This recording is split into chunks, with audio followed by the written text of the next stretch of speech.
검찰 공정수사 촉구 특별위원회 첫 회의를 가졌습니다.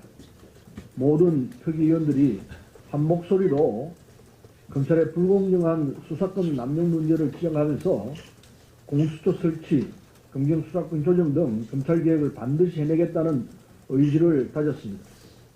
첫 일정으로 김기현 전 울산시장 측근비리 사건 등 공정수사 촉구 간담회를 오늘 오후 개최하기로 했습니다. 그러나 유감스럽게도 강남일 대검찰청 차장이 수사 중인 사건이라는 이유로 불참을 통보해왔고, 이에 따라서 임호선 경찰청 차장도 불참 의사를 밝혔습니다.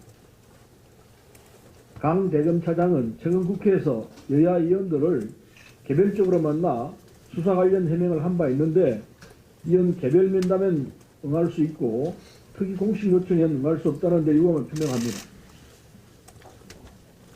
오늘 오후 특위에서 대책을 논의할 것입니다. 특위에서 검경을 함께 출석시켜 김기현 전 울산시장 측근 비리 사건의 사실관계를 파악하려는 것은 검찰의 소위 청와대 하명수사 프레임이 이 사건에서 출발하고 있는 만큼 김기현 전 울산시장 측근 비리 사건의 진실을 파악하는 것이 중요하기 때문입니다. 김기현 전 울산시장 측근이 지역 레미콘 업체와 유착됐다는 이 사건에 대해서는 경찰이 기소 의견으로 송치한 반면에 검찰은 무혐의 처분을 내리는 등 경찰과 검찰이 증거 유무, 법리 적용 등을 넣고 곳곳에서 충돌한 바 있습니다. 하나의 사건을 두고 수사기관인 경찰과 검찰이 각각 다른 판단을 내린 것입니다.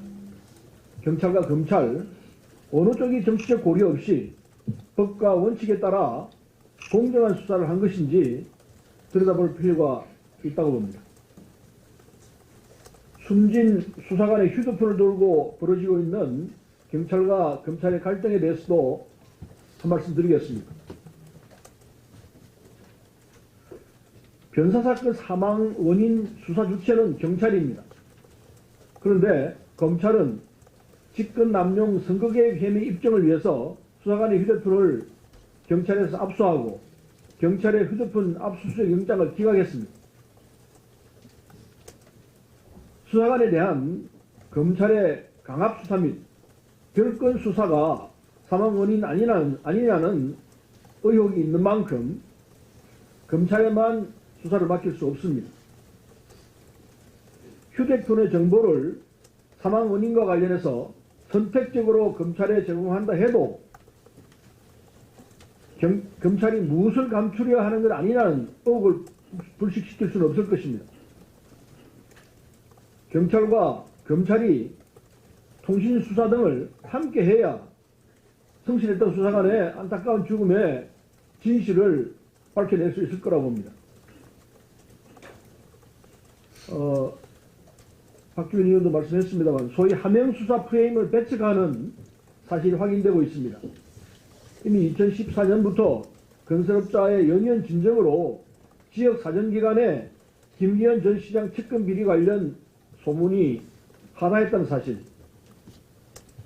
또 송병기 부시장이 청와대에 비리 의혹을 제보했다는 2017년 10월에 경찰은 이미 김 전 시장 일가 비리 의혹에 대해서 수사를 벌이고 있었다는 사실, 이 등등은 청와대와 무관한 수사였다는 것이 하나둘 밝혀지고 있습니다.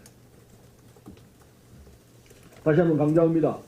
김기현 전 울산시장 측근 비리 사건의 팩트가 무엇인지, 검경수사는 공정했는지를 파악하는 것이 진실에 다가가는 가장 빠른 길입니다.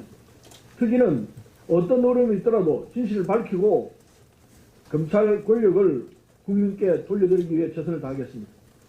이상입니다.